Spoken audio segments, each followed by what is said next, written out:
My name is Beth Gordon-Klingner, and I'm the Assistant Dean for Instructional Technology at Dyson College. My one quick tip for successful online teaching is to be responsive to students. I feel like in my years helping faculty and students with online learning, that's been consistently the one key aspect. And so we have faculty in Dyson teaching very high-tech online courses or very low-tech online courses, veteran faculty and new faculty, and the one common thread to a successful course is those faculty who are responsive to student needs really meet students' expectations, and students leave with a very satisfied feeling about their online experience. So I can't stress that enough, that faculty need to be responsive, and by responsive I mean being clear in how they're going to respond to students. It doesn't mean that they have to sit on top of their email, but that they tell students, I will respond to you within 24 hours, or I will be away for the next few days, so I may not be as responsive. Being very communicating with students about the kind of response they can expect from faculty and the role that faculty will play in the discussion board. That's what I mean by being responsive.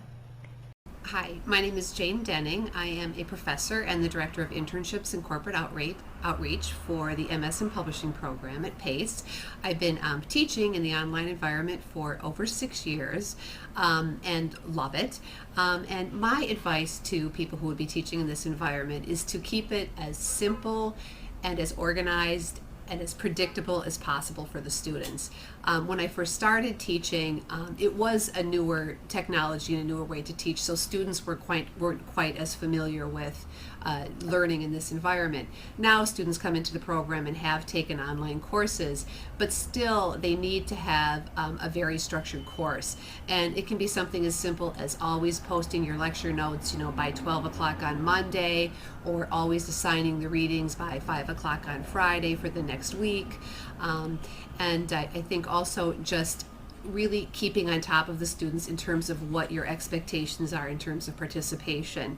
And I use the announcements section really to manage that. If I notice that students aren't participating in the discussion board early in the week, in order to make it a fruitful discussion, I will post an announcement and remind students to do that.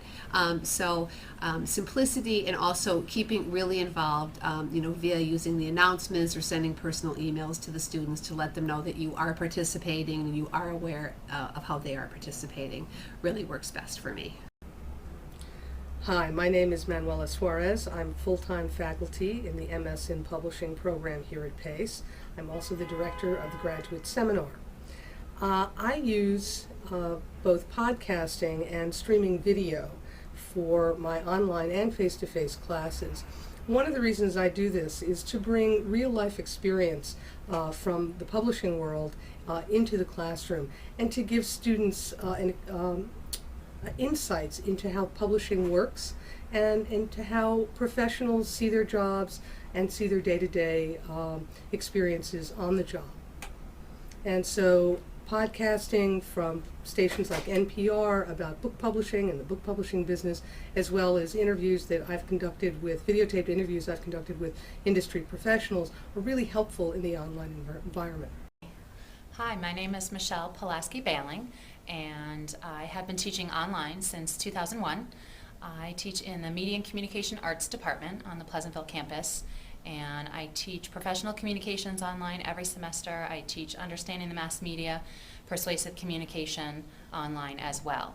And my online teaching tip would be to keep communication lines open with students as much as possible. I keep communication lines open with students in several ways. First, I send out a welcome letter each semester to my students and let them know what I expect from them in the course. I make the course available early so students can get in and introduce themselves. I set up an introduction area in the discussion board, and I respond to each one of them.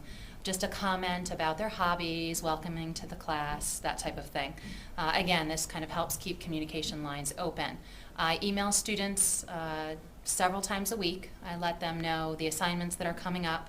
I post that in the announcements section as well. And I also let them know what things are due, and if they haven't handed in homework. Another thing that I do to keep lines of communication open is I offer to talk to students on the phone. Sometimes I have classes that are 100% online and I never get to see the students, so we can arrange telephone calls to communicate as well. So those are my tips for keeping communication lines open in an online class.